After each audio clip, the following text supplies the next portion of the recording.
وعباد الرحمن الذين يمشون على الأرض هونا وإذا خاطبهم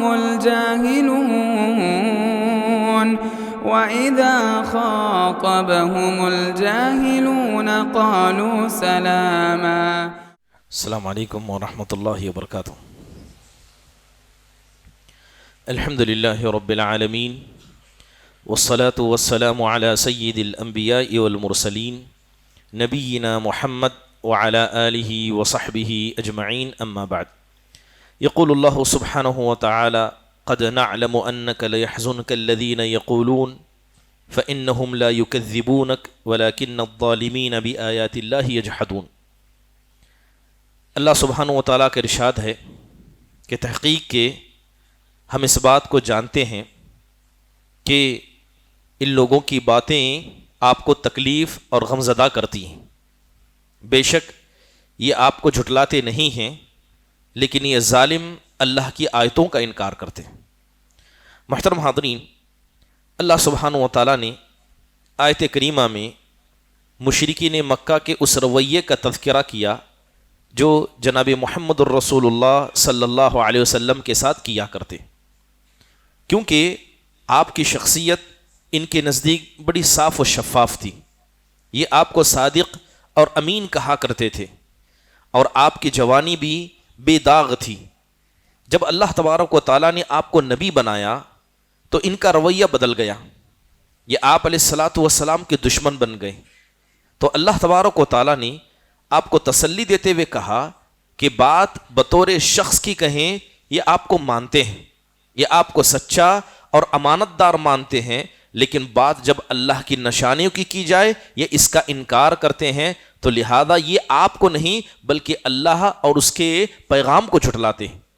محترم حاضرین، آیت کریمہ سے کچھ بنیادی باتیں ہمیں سمجھ میں آتی ہیں.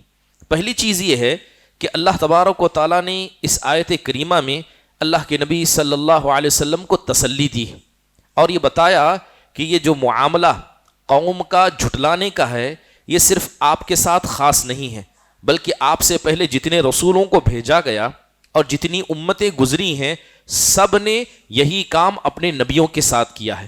لہذا آپ اپنے دل پر اس مسئلے میں تسلی رکھیں. دوسری اہم بات یہ ہے کہ یہ آیت کریمہ تسلی دیتی ہے ان دعات کو، ان علماء کو جن کی باتیں عوام الناس میں قبول نہیں کی جاتی.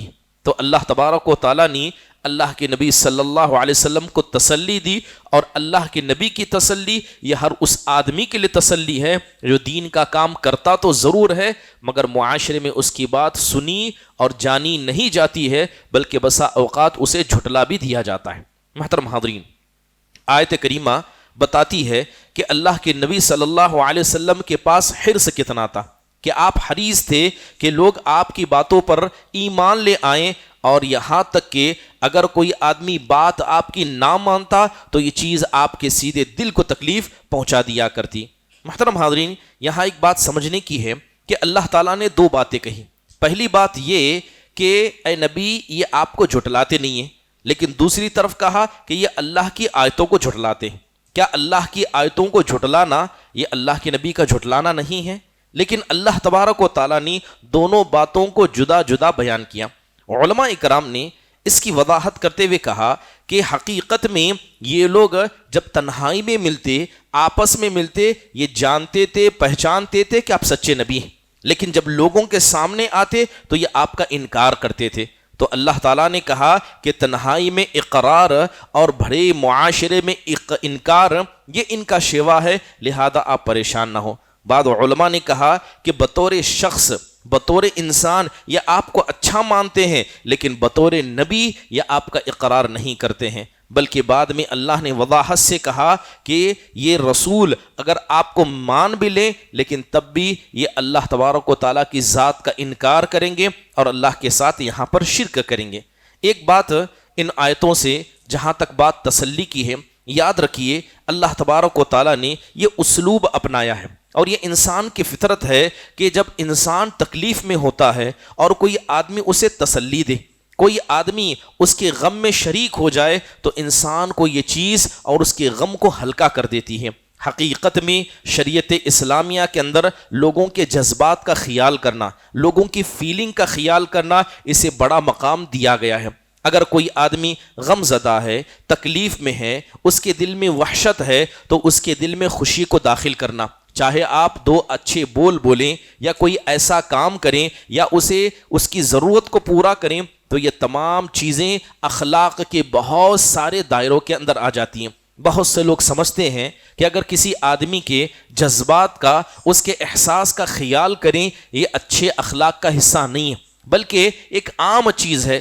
جبکہ آپ شریعت اسلامیہ کے اصول کو پڑھیں گے تو آپ اس بات کو سمجھیں گے کہ اگر کوئی آدمی کسی کے جذبات کا خیال کرتا ہے تو وہ آدمی اس کے ساتھ رحمت کا معاملہ کر رہا ہے، وہ اس کے ساتھ احسان کر رہا ہے، وہ اچھے اخلاق کا برتاؤ کر رہا ہے، بلکہ جو ایمانی اخوت ایک آدمی کی دوسرے آدمی کے تئیں ہونی چاہیے، وہ تمام چیزوں کو صرف اس کے جذبات کا خیال کر کے مکمل کر رہا ہے۔ اور آج کا دور دیکھیں گے کہ ہر آدمی کے پاس پریشانیاں ہیں۔ کوئی آدمی فقیری کی وجہ سے پریشان ہے، کوئی آدمی بیماری کی وجہ سے پریشان ہے، کسی کے گھر میں انتقال ہو گیا، کوئی ایسا ہے جس کی طرف لوگ توجہ نہیں دیتے، کسی نے کسی کو لفظ کہہ دیا، اس کی تکلیف اسے ہے۔ بلکہ ہم دیکھتے ہیں کہ بہت سارے مرد حضرات گھروں سے عورتوں کی سختی کی وجہ سے پریشان ہیں، اور بہت ساری عورتیں اپنی مردوں کی گھر کی سختی کی وجہ سے پریشان ہیں۔ کہیں طلاق، کہیں خلا کے مسائل ہیں۔ بلکہ آپ اگر معاشرے پر نظر ڈالیں گے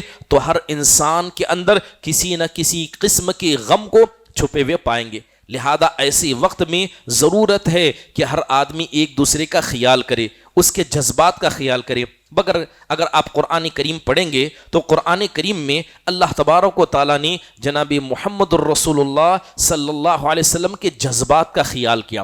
جب آپ کو تکلیف پہنچتی، اللہ تعالیٰ وحی نازل کرتا، آپ کے احساس کا خیال کیا جاتا۔ مثال کے طور پر اللہ کے نبی صلی اللہ علیہ وسلم پر جب پہلی وحی نازل ہوئی، اس کے بعد تقریباً 2.5 سال تک وحی منقطع ہو گئی، وحی نازل نہیں ہوئی، تو مشرکین مکہ آپ کو تانا دیتے تھے اور کہتے تھے کہ وہ رب جس کی آپ ہمیں دعوت دیتے تھے، لگتا ہے اس رب نے آپ کو چھوڑ دیا ہے، وہ رب اب آپ سے نفرت کرتا ہے۔ تو اللہ تعالیٰ نے سورہ ضحیٰ نازل کی اور اس کے اندر آپ کو تسلی دی گئی۔ آپ علیہ الصلاۃ والسلام کو تسلی دیتے ہوئے کہا گیا کہ ما ودعک ربک وما قلی، کہ نبی تمہارے رب نے نہ تمہیں چھوڑا ہے، نہ تمہارا رب تمہیں ناپسند کرتا ہے، بلکہ آپ اس بات کو جان لے کہ اس دنیا سے بہتر آخرت ہے جو اللہ نے آپ کے لیے تیار کر رکھی ہے۔ یہ مشرکین مکہ آتے، کبھی آپ کو یتیم کہتے، کبھی آپ کو کیا ہے دم کٹا کہتے، تو اللہ تعالیٰ نے یہاں پر بھی آپ کو تسلی دی، اور اللہ تبارک و تعالیٰ نے ان مشرکین مکہ کا جواب دیا جو آپ کو دم کٹا کہتے تھے۔ آپ نے کہا ان شانئک هو الابتر، یہ جو آپ کا دشمن ہے حقیقت میں وہ دم کٹا ہے، آپ ویسے نہیں ہیں۔ کہیں اللہ تعالیٰ نے آپ کو تسلی دیتے ہوئے کہا الم یجدک یتیما فآوی، کیا اے نبی کیا ہم نے آپ کو یتیم نہیں پایا اور ہم نے آپ کو سہارا دیا؟ کیا ہم نے آپ کو گمراہ نہیں پایا؟ اللہ نے آپ کو ہدایت دی۔ اللہ تبارک و تعالیٰ نے آپ کو کمزور دیکھا، آپ کو مغلوب دیکھا، اللہ نے ہر اعتبار سے آپ کو طاقت پہنچائی۔ تو قرآن میں اگر آپ دیکھیں گے جگہ جگہ اللہ تبارک و تعالیٰ نے جناب محمد الرسول اللہ صلی اللہ علیہ وسلم کو تسلی دی۔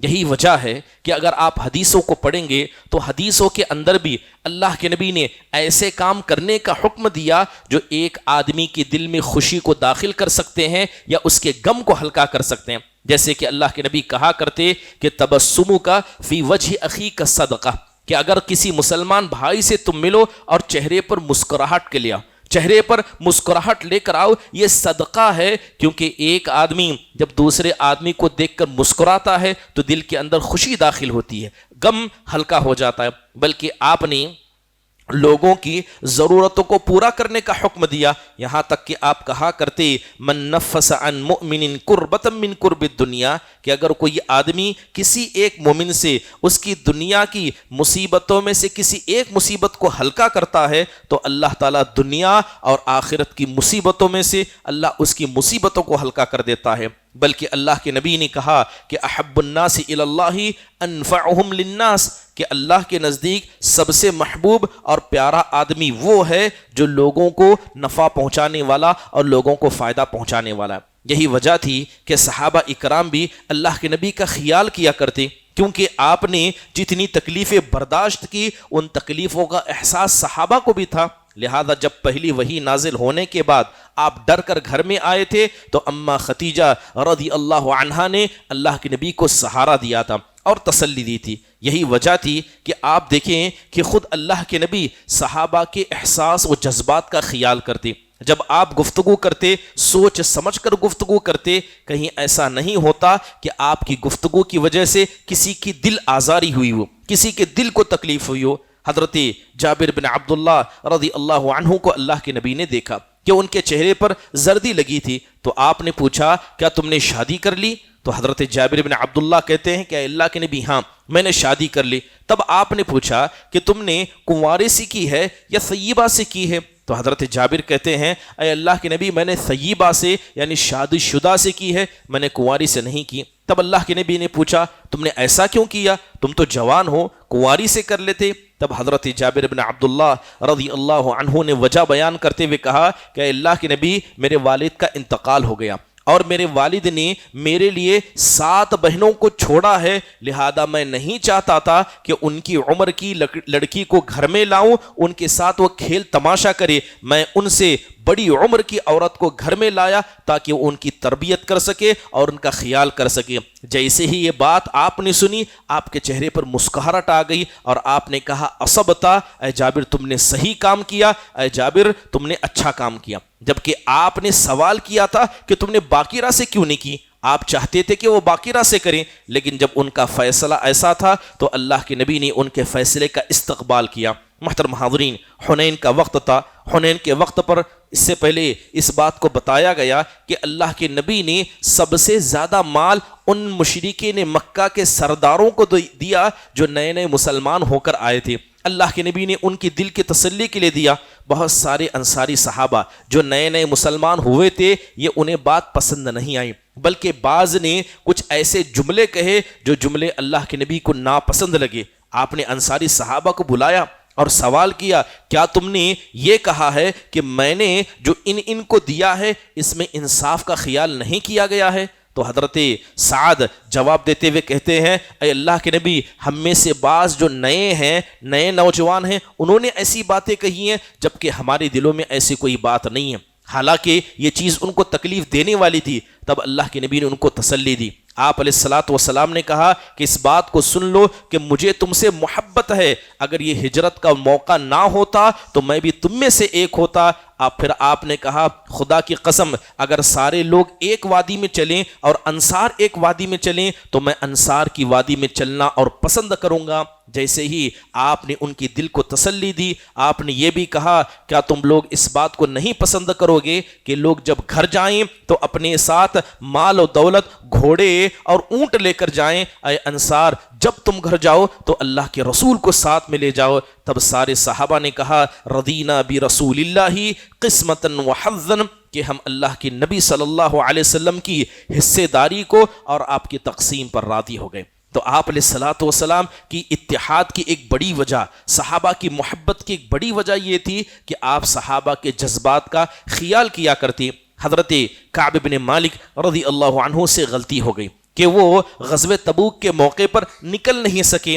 اللہ تبارک و تعالیٰ نے سزا کے طور پر انہیں بائیکاٹ کرنے کا حکم دیا، تو آپ نے 3 صحابہ کو بائیکاٹ کیا۔ 40 دن تک معاملہ صحیح رہے، اس کے بعد آپ نے ان کی بیویوں سے کہا کہ اپنے شوہروں سے جدا ہو جاؤ۔ 50 دن کا عرصہ گزر جاتا ہے، یہی صحابہ حضرت کعب کہا کرتے ایسا لگتا تھا کہ زمین اتنی وسیع ہونے کے بعد بھی ہم پر تنگ ہو گئی ہے، میں اللہ کے نبی کے چہرے کو دیکھتا صرف سلام کرتا تاکہ ہلکے سے آپ سلام کا جواب دیں، مگر آپ اپنی زبان کو خاموش رکھتے ہیں۔ 50 دن کا وقت ہونے کے بعد توبہ نازل ہوتی ہے، توبہ نازل ہوتی ہے، حضرت کعب تک پیغام پہنچایا جاتا ہے۔ حضرت کعب پس جیسے ہی پیغام پہنچا جاتا ہے کہ اللہ تعالیٰ نے تمہاری توبہ کو قبول کیا، فوراً اللہ کے نبی صلی اللہ علیہ وسلم کے گھر کا رخ کرتے ہیں، مسجد کا رخ کرتے ہیں۔ جیسے ہی مسجد میں آتے ہیں اللہ کے نبی کے چہرے کو دیکھتے ہیں، وہ چہرہ جو کبھی آپ کے سلام کا جواب تک نہیں دیتا تھا وہ چہرہ مسکرا رہا تھا،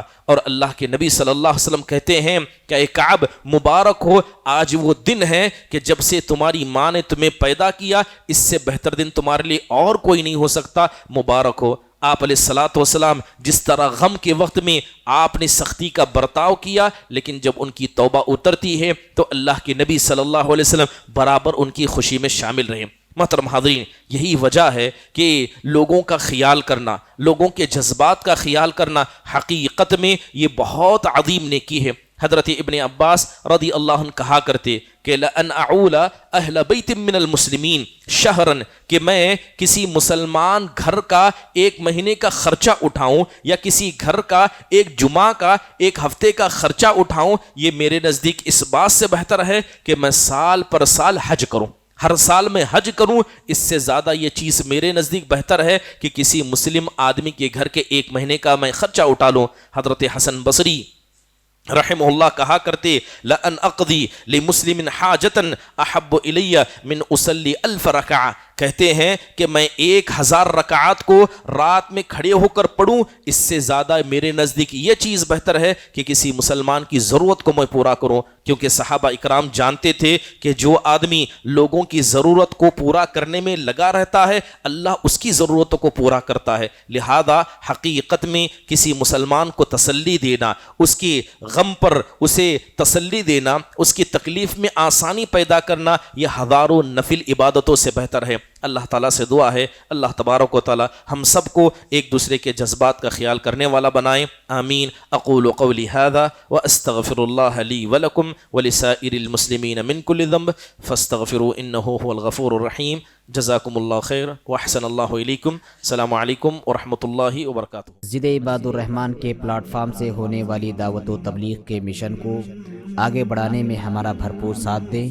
علم و عمل سے ناطہ جوڑنے کے لیے اہل علم سے جڑیں۔